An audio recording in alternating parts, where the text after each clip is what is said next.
Hello everyone, welcome back to my YouTube channel. I hope आप सब लोग अच्छे होंगे, अपना बहुत ख्याल रख रहे होंगे और बहुत अच्छे से स्टडी कर रहे होंगे।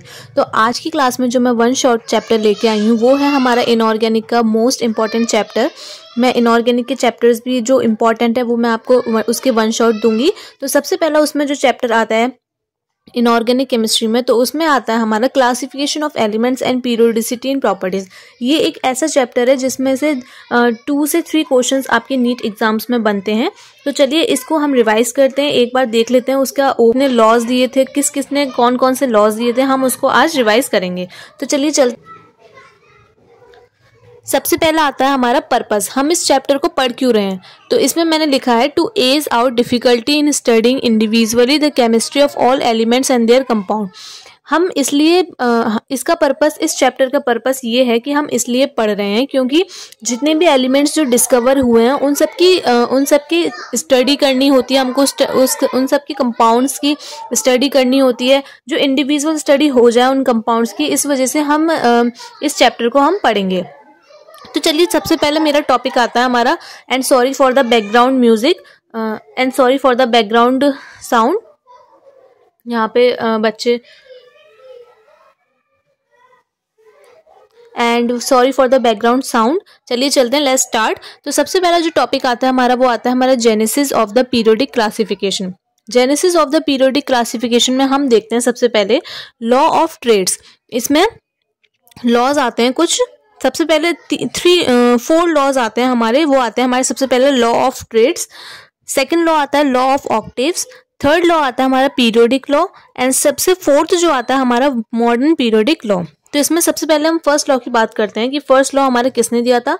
तो लॉ ऑफ ट्रेड्स हमें किसने दिया था, जॉन डोबिनियन ने। कब दिया था, हमारे 1829 में। बहुत शॉर्ट और बहुत इजी मैं आपको रिवाइज करवा रही हूँ इस चैप्टर, क्योंकि अब डीपली पढ़ाने के लिए अब इतना टाइम नहीं बचा है नीट 2025 में। जो मेन चीज़ है, जो मेन टॉपिक हैं, जो मेन पॉइंट्स हैं, मैं उन सबको मैं आपको रिवाइज करा रही हूँ। तो एक बार प्लीज़ इस वीडियो को ज़रूर रीचेक करिएगा मेरे प्यारे बच्चे। तो चलते हैं, तो एक बार इस वीडियो को ज़रूर रीचेक करिएगा। तो चलिए चलते हैं। सबसे पहला आता है हमारा लॉ ऑफ ट्रेड्स। जो लॉ ऑफ ट्रेड्स था वो हमारा जॉन डोबिनियन ने दिया था इन 1829 में। नेक्स्ट जो लॉ आता है हमारा लॉ ऑफ ऑक्टेव्स, वो हमारा जॉन अलेक्जेंडर न्यूलैंड्स ने दिया था इन 1825 में। पीरियोडिक लॉ की अगर हम बात करते हैं तो पीरियोडिक लॉ हमारा किसने दिया था, डिमिट्री मेंडलीव ने एंड लोथर मेयर ने। Dmitry Mendeleev and Lothar Meyer ने हमारा पीरियोडिक लॉ दिया था।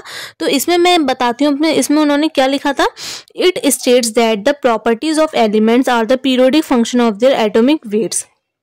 उन्होंने इसमें ये स्टेट किया था कि जो एलिमेंट्स की जो प्रॉपर्टी है वो पीरियोडिक फंक्शन है उनके एटॉमिक वेट्स का। ठीक है। नेक्स्ट जो आता है लॉ आता है हमारा modern periodic law. Modern periodic law हमारा किसने दिया था, हेनरी मूसले ने इन 1913 में। ठीक है। अब उन्होंने इसमें क्या बोला था कि it state that the physical and chemical properties of the elements are the periodic function of the atomic numbers. उन्होंने ये स्टेट किया था कि जो इनकी फिजिकल और जो केमिकल प्रॉपर्टीज है इन एलिमेंट्स की, वो पीरियोडिक फंक्शन है उनके एटॉमिक नंबर्स पे। हॉरिजॉन्टल रोज क्या होते हैं, हमारे पीरियड होते हैं, और जो वर्टिकल कॉलम्स होते हैं वो होते हैं हमारे grouped. Grouped are the number from 1 to 18। Groups को उन्होंने नंबर में किया था, उन्होंने 1 to 18। मैं आपको बता देती हूँ, हॉरिजॉन्टल लॉज होते हैं वो हमारे सीधी लाइन होती है, this is called the horizontal laws. और जो वर्टिकल की हम बात करते हैं, वर्टिकल हमारा ऐसे होता है, स्ट्रेट लाइन। ठीक है। तो उन्होंने मॉडर्न पीरियोडिक लॉ में ये उन्होंने स्टेट किया था। नेक्स्ट जो आता है हमारा IUPAC nomenclature of the elements with atomic numbers is greater than 100। अब हम IUPAC नॉमेनक्लेचर को देखेंगे तो इसमें मैंने क्या लिखा है, derive from the atomic number of the element using numerical roots for the 0 and number roots for the 0 and numbers 1 9 is EM is added to the end. देखिए अब इसमें मैं ये लाइन आपको काफ़ी डिफिकल्ट लग रही होगी। तो इस लाइन का मतलब ये है कि जो नंबर्स 1 और 9 से स्टार्ट होंगे उनके लास्ट में हमारा EM लगेगा, IUM EM लगेगा उनके एंड में। ठीक है। अब हम जो नेक्स्ट टॉपिक हमारा आता है वो आता है हमारा properties of elements based on the electronic configuration. अब हम बात करते हैं एलिमेंट्स की प्रॉपर्टीज उनकी इलेक्ट्रॉनिक कॉन्फ़िगरेशन के बेस्ड पे। तो चलिए देखते हैं। इसमें मैंने क्या लिखा है कि electronic configuration is the distribution of electrons into orbits of an atom. Electronic configuration जो है वो हमारा डिस्ट्रीब्यूशन है हमारा इलेक्ट्रॉन का into orbits of the atom, और एटम के ऑर्बिट्स में इलेक्ट्रॉन का डिस्ट्रीब्यूशन होता है, उसे हम इलेक्ट्रॉनिक कॉन्फ़िगरेशन बोलते हैं। अब बात करते हैं पीरियड्स में, पीरियड्स की बात करेंगे और ग्रुप वाइज बात करेंगे। पीरियड्स में कैसे उन्होंने क्लासिफिकेशन किया था और जो ग्रुप्स में किया था उसमें कैसे किया था। तो इन पीरियड्स में number of elements in each period is twice the number of the atomic orbital. जो एलिमेंट्स का ईच एलिमेंट्स का जो नंबर है वो हमारा दुगना है नंबर ऑफ एटॉमिक ऑर्बिटल्स की। मतलब जैसे कि अगर हमारी एटॉमिक ऑर्बिटल 2 है तो हमारा जो एलिमेंट्स का जो नंबर है वो हमारा 4 होगा, मतलब ट्वाइस द नंबर है। ठीक है, available in the energy level that is being field. ठीक है, अब ग्रुप वाइज की अगर हम बात करते हैं, ग्रुप वाइज में मैंने क्या लिखा है, elements in the same group have the similar valence shell electronic configuration. Element जो सेम ग्रुप में होगा उसका सिमिलर वैलेंस ही इलेक्ट्रॉनिक कॉन्फ़िगरेशन होगा। पीरियड्स में मैंने बताया था ट्वाइस होंगे। अगर हमारा ऑर्बिटल एटॉमिक ऑर्बिटल हमारी 2 होगी तो हमारा जो नंबर होगा एलिमेंट का वो हमारा 4 होगा, ट्वाइस हो जाएगा। बट ग्रुप वाइज में एलिमेंट्स जो जितने भी सेम ग्रुप का होगा उसकी सेम वैलेंस इलेक्ट्रॉन्स होंगे और सेम ही इलेक्ट्रॉनिक कॉन्फ़िगरेशन होगा। Same number of electrons in outer orbits and similar properties, same number होगी इलेक्ट्रॉन्स के आउटर ऑर्बिटल्स में और सिमिलर प्रॉपर्टीज होंगी। These are classified into 4 blocks.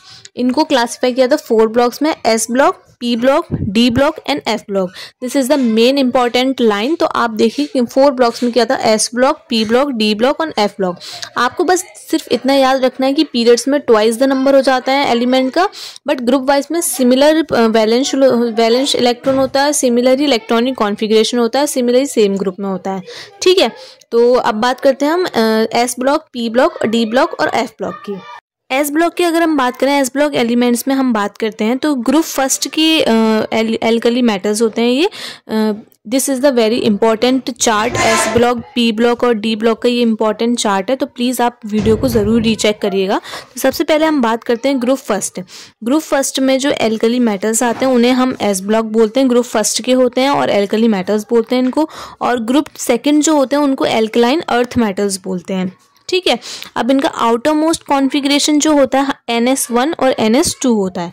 इनका जो आउटर मोस्ट इलेक्ट्रॉनिक कॉन्फ़िगरेशन जो होता है वो NS1 होता है और NS2 होता है। Reactive with the low ionisation energy, इनका ये जो है वो बहुत ही ज़्यादा लो आयोनाइजेशन एनर्जी पे रिएक्शन करते हैं। ठीक है, अब बात करते हैं चौथा, इनका जो मेटेलिक कैरेक्टर होता है, मेटेलिक कैरेक्टर और रिएक्टिविटी होती है वो इंक्रीज होती है डाउन द ग्रुप। जैसे जैसे ये डाउन द ग्रुप जाते हैं इनकी मेटेलिक कैरेक्टर और इनकी रिएक्टिविटी इंक्रीज होती जाती है। तो मैंने एस ब्लॉक एलिमेंट में आपको क्या बताया कि एस ब्लॉक एलिमेंट जो होते हैं वो ग्रुप फर्स्ट के एलिमेंट्स होते हैं जिनका नाम होता है एल्कली मेटल्स, और जो ग्रुप सेकंड के जो एलिमेंट्स होते हैं उनको हम बोलते हैं एल्कलाइन अर्थ मेटल्स। इनका जो आउटर मोस्ट इलेक्ट्रॉनिक कॉन्फ़िगरेशन होता है वो NS1 होता है और NS2 भी होता है। ये लो आयोनाइजेशन एनर्जी पे रिएक्शन करते हैं। इनकी जो मेटेलिक कैरेक्टर और रिएक्टिविटी होती है इंक्रीज होती है, बढ़ती है जब ये डाउन द ग्रुप जाते हैं। ठीक है, तो ये हो गया एस ब्लॉक एलिमेंट्स का। अब बात करते हैं हम पी ब्लॉक एलिमेंट्स के बारे में। पी ब्लॉक एलिमेंट्स के बारे में अगर हम बात करते हैं, देखें तो ये ग्रुप 13 से 18 तक के एलिमेंट्स होते हैं। ग्रुप 13 to 18 तक के एलिमेंट्स को हम पी ब्लॉक एलिमेंट्स बोलते हैं। Also called as a representatives और द मेन ग्रुप एलिमेंट्स, इनको हम रिप्रेजेंटेटिव्स भी बोलते हैं और मेन ग्रुप एलिमेंट्स भी बोलते हैं। नेक्स्ट हम बात करते हैं इनका इलेक्ट्रॉनिक कॉन्फ़िगरेशन। तो इनके आउटर मोस्ट इलेक्ट्रॉनिक कॉन्फ़िगरेशन जो होता है वो वेरीज होती है, मतलब एक जगह टिकती नहीं है, वेरीज होती रहती है, ऊपर नीचे होती रहती है, कभी कोई ज़्यादा हो गई तो कभी कोई कम हो गई। तो यही है कि इनका electronic configuration varies from the NS2 to NP1 to NS2 to NP6। NS2 से लेके NP1 तक भी इनकी वेरीज होती है और NS2 से लेके NP6 तक भी ये चले जाते हैं इनका इलेक्ट्रॉनिक कॉन्फ़िगरेशन। नेक्स्ट बात करते हैं हम at the end of the period are the low reactive noble gases. इनका जो नोबल गैसेस ये जो होते हैं ये लो रिएक्टिव नोबल गैसेस की तरह रिएक्ट होते हैं इनका एंड ऑफ द पीरियड जो होता है। अब बात करते हैं next, halogens and chalcogens have a high negative electron gain enthalpies. इनके एलिमेंट्स में, पी ब्लॉक एलिमेंट्स में हेलोजेंस होते हैं और जो चाल्कोजेंस जो होते हैं इनकी बहुत ही ज़्यादा high negative electron gain enthalpies होती है। नेक्स्ट देखते हैं last point, metallic character increases down the group. इनका जो मेटेलिक कैरेक्टर होता है वो भी डाउन द ग्रुप इंक्रीज होता है।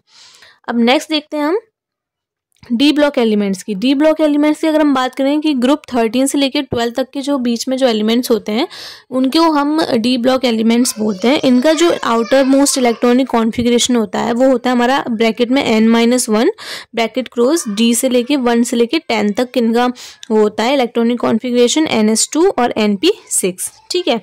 Form the coloured ions. अब आपसे कोई पूछे कि कौन से ग्रुप में कलर्ड आयंस बनाते हैं, तो the answer is the D block. D block elements में कलर्ड आयंस बनते हैं। Exhibit variable valence and paramagnetism. ये वेरिएबल वैलेंस को, जो वेरिएबल वैलेंस होती है, जो ऊपर नीचे की वैलेंसी वेरिएबल हो जाती है, तो ये एग्जिबिट करते हैं उसको। और पैरामैग्नेटिज्म होते हैं। पैरामैग्नेटिज्म मतलब इनके पास अनपेयर्ड इलेक्ट्रॉन्स होते हैं। ठीक है। नेक्स्ट जो पॉइंट आता है हमारा also called as the transition elements. इनको हम ट्रांजिशन एलिमेंट्स भी बोलते हैं। Next point is some are used as a catalyst, और कुछ को हम कैटलिस्ट की तरह यूज करते हैं। This is the main important points of these elements s block, b block and d block. ये सारे इनके जो पॉइंट्स है बहुत ज़्यादा इंपॉर्टेंट है। इन्हीं में से ही छोटे छोटे क्वेश्चंस बन जाते हैं, 2 और 3 या क्वेश्चन बन जाते हैं। तो ये चैप्टर काफ़ी इंपॉर्टेंट है, तो प्लीज़ आप इस वीडियो को ज़रूर रीचेक करिएगा और मेरे चैनल को ज़रूर सब्सक्राइब करिएगा ताकि आपको अगले चैप्टर की नोटिफिकेशन ज़रूर मिल जाए। ठीक है। तो नेक्स्ट हम बात करते हैं। चलिए नेक्स्ट जो आते हैं वो आते हैं हमारे एफ ब्लॉक एलिमेंट्स पे। एफ ब्लॉक एलिमेंट्स को हम क्या बोलते हैं, मैंने क्या लिखा है, also called as the inner transition elements. इनको हम इनर ट्रांजिशन एलिमेंट्स भी बोलते हैं। नेक्स्ट पॉइंट है कंटेन्स लैंथेनॉइड्स एंड एक्टिनॉइड्स। ये लैंथेनॉइड्स को भी कंटेन करते हैं और इनके पास लैंथेनॉइड्स भी होते हैं और एक्टिनॉइड्स भी होते हैं। नेक्स्ट जो आता है हमारा पॉइंट वो आता है हमारा आउटर इलेक्ट्रॉनिक कॉन्फ़िगरेशन जो होता है एफ ब्लॉक एलिमेंट्स का, वो हमारा क्या होता है n-2 ब्रैकेट क्लोज f 1 से लेके 14, फिर n-1 ब्रैकेट क्लोज d 1 से लेके 10, ns 0 से लेके 2। ठीक है। अब नेक्स्ट पॉइंट मैंने क्या लिखा है, ऑल आर द मेटल्स। ये सारे के सारे मेटल्स होते हैं। Actinoids are the radioactive. इनमें से जो एक्टिनॉइड्स होते हैं, इन एलिमेंट्स में से जो एक्टिनॉइड्स जिसे हम एलिमेंट्स को हम बोलते हैं, वो सारे के सारे रेडियो एक्टिव एलिमेंट्स होते हैं। ठीक है। तो एफ ब्लॉक एलिमेंट्स के कुछ पॉइंट्स ये हैं कि ये इनर ट्रांजिशन एलिमेंट्स है, ये लैंथेनॉइड्स और एक्टिनॉइड्स कंटेन करते हैं। इनका आउटर मोस्ट इलेक्ट्रॉनिक कॉन्फ़िगरेशन ये होता है। ये सारे के सारे मैटर होते हैं और मेटल्स होते हैं, और इनमें से जो एक्टिनॉइड्स होते हैं वो रेडियो एक्टिव होते हैं। अब सबसे मोस्ट इंपॉर्टेंट मैं आपको चीज़ बता रही हूँ कि जो मैंने लिखा है कि periodic trends in the properties of elements. इस चैप्टर में यही एक कन्फ्यूजन है कि हम जब कोई भी क्वेश्चन आ जाता है, कोई भी क्वेश्चन हमसे पुटअप कर लेते हैं, तो हम ये बताना भूल जाते हैं कि ग्रुप में उसकी रिएक्टिविटी इंक्रीज होगी कि डिक्रीज होगी, पीरियड में इंक्रीज होगी डिक्रीज होगी, उनका एटॉमिक रेडियस कैसा होगा पीरियड में और ग्रुप में कैसा होगा। तो ये चीज़ें बताने में हमको बहुत दिक्कत आ जाती है और हम कन्फ्यूज़ भी हो जाते हैं। तो इसलिए मैं आपके लिए एक बहुत अच्छी और बहुत ईजी टेबल लेके आई हूँ, आपको ईजिली मेमोराइज हो जाएगी। तो देखते हैं इसमें सबसे पहले मैंने क्या लिखा है, प्रॉपर्टीज़। प्रॉपर्टीज़ कौन कौन सी होती है एलिमेंट्स की, या एटॉमिक रेडियस होता है हमारी, इलेक्ट्रॉन गेन एंथैल्पी होती है, आयोनाइजेशन एनर्जी होती है, इलेक्ट्रोनेगेटिविटी होती है, इलेक्ट्रॉन की एफिनिटी होती है, वैलेंसी होती है, मेटेलिक कैरेक्टर होता है और नॉन मेटेलिक कैरेक्टर होता है। ये हमारी प्रॉपर्टीज़ होती है। कोई भी एलिमेंट्स ले लीजिए, ये सारी की सारी प्रॉपर्टीज़ होती हैं। अब हम देखते हैं कि पीरियड वाइज और ग्रुप वाइज इनकी जो रिएक्टिविटी होती है वो इंक्रीज़ होती है डिक्रीज़ होती है, इनका एटॉमिक रेडियस इंक्रीज़ होता है डिक्रीज़ होता है। तो चलिए रिवाइज करते हैं। सबसे पहला आता है हमारा एटॉमिक रेडियस। एटॉमिक रेडियस हमारा क्या होता है, मैंने साथ साथ उसकी डेफिनेशन भी लिखी है कि क्या होता है, कि distance from the centre of the nucleus to the outermost shell containing electrons. Nucleus के सेंटर से जो डिस्टेंस होती है to the outermost shell containing electrons की, तो उसको हम बोलते हैं एटॉमिक रेडियस। तो इनकी ग्रुप में एटॉमिक रेडियस जो होती है वो इंक्रीज होती है और जो पीरियड में होती है वो डिक्रीज होती है इनकी एटॉमिक रेडियस। ठीक है। नेक्स्ट आता है हमारा इलेक्ट्रॉन गेन एंथैल्पी। अब इलेक्ट्रॉन गेन एंथैल्पी का मतलब भी हमें समझ में आ रहा है, इलेक्ट्रॉन की एनर्जी को हमको गेन करना है, मतलब लेना है। तो energy released when the neutral isolated gaseous atoms accept an electron from anion. इनकी जो ग्रुप में जो इलेक्ट्रॉन गेन एंथैल्पी होती है ग्रुप में, वो हमारी लो हो जाती है, लो भी हो जाती है और नेगेटिव भी हो जाती है। और अगर हम पीरियड्स में देखेंगे तो इनकी जो इलेक्ट्रॉन गेन एंथैल्पी होती है वो मोर और ज़्यादा नेगेटिव हो जाती है। ठीक है। ग्रुप में तो हमारी इनकी लेस नेगेटिव होती है, मतलब बहुत ज़्यादा नेगेटिव नहीं होती, बट इनकी कम नेगेटिविटी होती है, बट पीरियड में इनकी और ज़्यादा ही नेगेटिविटी हो जाती है। तो इलेक्ट्रॉन गेन एंथैल्पी। नेक्स्ट आता है हमारा आयोनाइजेशन एनर्जी। आयोनाइजेशन एनर्जी की बात करते हैं तो आयोनाइजेशन एनर्जी हमारी क्या होती है, the minimum amount of energy required to remove the electron from outermost orbit of an isolated atom in gaseous state. Ionisation energy mainly क्या होती है, मैं आपको सिंपल लैंग्वेज में समझा रही हूँ कि एक कुछ मिनिमम अमाउंट की एनर्जी होती है जो रिक्वायर्ड की जाती है इलेक्ट्रॉन को आउटर मोस्ट ऑर्बिट में से रिमूव करने के लिए, तो उसको हम आयोनाइजेशन एनर्जी बोलते हैं। ग्रुप में जो आयोनाइजेशन एनर्जी होती है वो हमारी डिक्रीज हो जाती है, बट पीरियड में आयोनाइजेशन एनर्जी हमारी इंक्रीज हो जाती है। ठीक है, अब नेक्स्ट देखते हैं हम। अब देखें हम इलेक्ट्रोनेगेटिविटी हमने पढ़ लिया कि अब इलेक्ट्रो आयोनाइजेशन एनर्जी पढ़ लिया हमने, ग्रुप में डिक्रीज होती है और पीरियड में हमारी इंक्रीज होती है। अब इलेक्ट्रोनेगेटिविटी की बात करते हैं। इलेक्ट्रोनेगेटिविटी हमारी क्या होती है, tendency of an atom to attract the shared pair of electron towards itself. कोई भी एटम की टेंडेंसी हो कि वो शेयर्ड पेयर ऑफ इलेक्ट्रॉन को अट्रैक्ट करे, जिससे वो इलेक्ट्रॉन को मतलब शेयरिंग करें, तो उसको हम इलेक्ट्रोनेगेटिविटी बोलती है। ग्रुप में हमारी डिक्रीज होती है इलेक्ट्रोनेगेटिविटी, बट पीरियड में हमारी इंक्रीज होती है। नेक्स्ट जो आती है हमारी इलेक्ट्रॉन एफिनिटी आती है। इलेक्ट्रॉन एफिनिटी जो होती है ग्रुप में हमारी डिक्रीज हो जाती है, बट पीरियड में इंक्रीज होती है। नेक्स्ट जो आता है हमारा valency. What is the valency? Valency की बात करते हैं, the number of the univalent atom which combine with an atom of an element। कोई भी यूनिवैलेंट एटम जो कि कंबाइंड होता है किसी भी एलिमेंट के एटम से।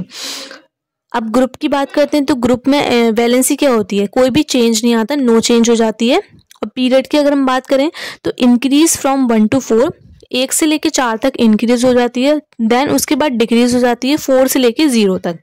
ठीक है, अब बात करते हैं मेटेलिक कैरेक्टर की और नॉन मेटेलिक कैरेक्टर की। मेटेलिक कैरेक्टर हमारा ग्रुप में इंक्रीज हो जाता है और पीरियड में डिक्रीज हो जाता है, और नॉन मेटेलिक कैरेक्टर हमारा ग्रुप में डिक्रीज होता है बट पीरियड में हमारा इंक्रीज हो जाता है। तो ये थे हमारे कुछ प्रॉपर्टीज ऑफ एन एलिमेंट्स जो कि पीरियोडिक ट्रेंड्स में है, और उनके ग्रुप वाइज और पीरियड वाइज उनकी इंक्रीज होती है, डिक्रीज होती है। ये मैंने आपको ईजी लैंग्वेज में समझा दिया है। तो अगर आपको मेरी वीडियो पसंद आई हो तो प्लीज़ चैनल को लाइक करें, सब्सक्राइब करें एंड शेयर करें। Thank you so much for watching this video, and next stay tuned to my YouTube channel and